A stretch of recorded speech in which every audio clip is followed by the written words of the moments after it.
Okay, what I'd like to do in section 4 is go ahead and give you a quick overview of what the user interface looks like. Basically, the screen, when you pull it up, what is it you're seeing and how do all those pieces and parts work? Let's flip over to QuickBooks and I'll give you a quick overview.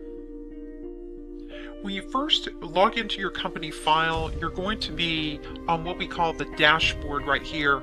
And basically the dashboard is just a quick overview of how the different areas of your company are doing.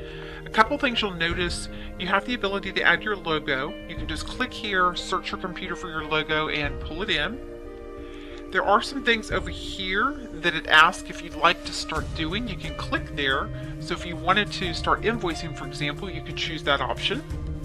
You can also go ahead and set up some payments, send your first invoice, and swipe cards in person with your mobile app if you happen to have that set up.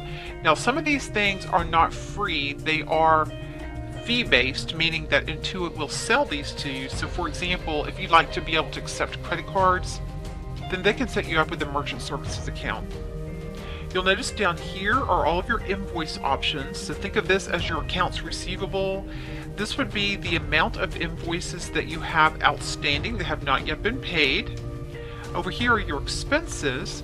Those would be the bills that you've put in. You would be able to see any of those that you had not paid yet as well. So think of this area as accounts receivable and this as accounts payable here. Where it says profit and loss, that is the most important report in QuickBooks because it will tell you if you've made money or if you've lost money. And then over here, you'll just see all of your bank accounts. And if you wanted to click on one, you could. Let's say, for example, I wanted to go to my checking account. This one here is called checking. If I double click and open it up, that'll take me directly to the checkbook register. Now I'm going to close this message real quick. We're going to spend some time in the register a little bit later, but that's a quick way to get into the register. Now if I wanted to go back to the dashboard, all I have to do is come back over to my navigation pane, which is what this is called, and click on the dashboard, and I'll be back to where I just was. This is called the navigation pane on the left. If you went down to banking, you would see all of your banking options. I'm going to click on banking here.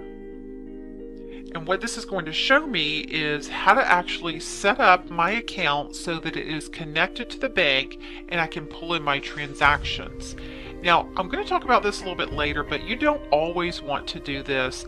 If you are actually using the invoicing feature in QuickBooks like you should and receiving payments, or if you're using the bill feature and paying the bills correctly, then you don't want to enter information twice.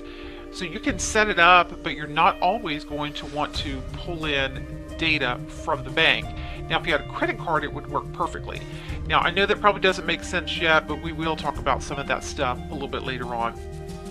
Over under expenses here, expenses are things that you have to pay out. You had to enter some bills, you wrote some checks to pay those, maybe use the purchase order system. You can kind of see all that right down here. The next thing is your sales. These are the things that you actually sell to your customers.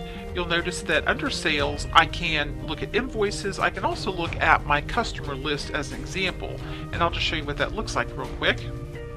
This is going to be a list of all of your customers. And you can see that they're set up alphabetical, in this case, by last name.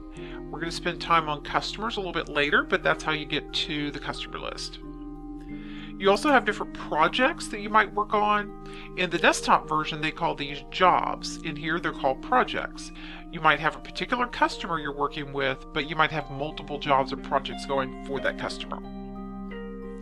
Under the workers option, this is where you're going to find your payroll options. There's a ton of reports we're going to be looking at a little bit later. You've also got a place where you can go in and look at your sales tax and also payroll taxes if you're doing payroll through QuickBooks. You've got an option for mileage where you can go in and plug in which vehicle you drove, which job you went to, which customer you worked with, those types of things.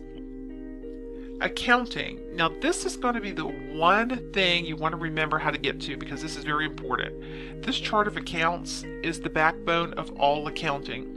When you spend money, what did you spend the money for? If you received money, was it a sale you made from your business? You're going to have to tell QuickBooks where all the money connects to in what we call the chart of accounts. We are going to be going through the chart of accounts over in Module 3. Notice also this is where you would reconcile if you wanted to reconcile your credit card accounts or your bank accounts. You can do that right there. You're going to see My Accountant, which is the next one here.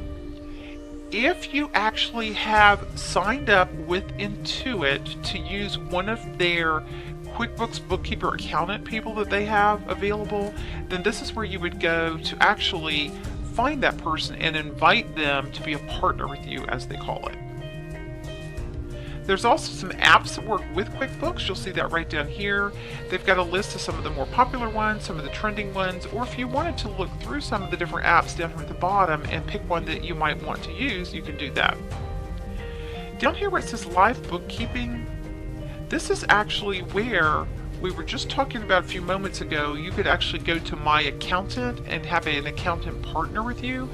They also have what they call live bookkeeping, where you can actually pay into it and you get a bookkeeper that will take care of your books for you, and both of you have logins to your company files so that you can both get in there and do your work, and you can also have conversations.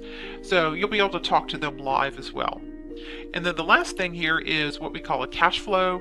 This is something new that will be coming to QuickBooks very soon. It's called the Cash Flow Center, and you can see that it's going to let you know what else is going on with your cash accounts, meaning with your checking account and things like that.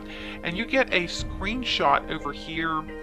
If you want, you can join the wait list, and when the actual Cash Flow Center is ready to go, then they will send you an email and just give you some more information about it. Now, one thing to keep in mind, I did tell you way back in the beginning that if you happen to log in tomorrow and let's say, for example, this new button here is not there, look for it or look for the options that were underneath it already, because they've just moved them somewhere else. And that's just something they did recently, actually, is they used to have those options right over here, and then they moved them here recently.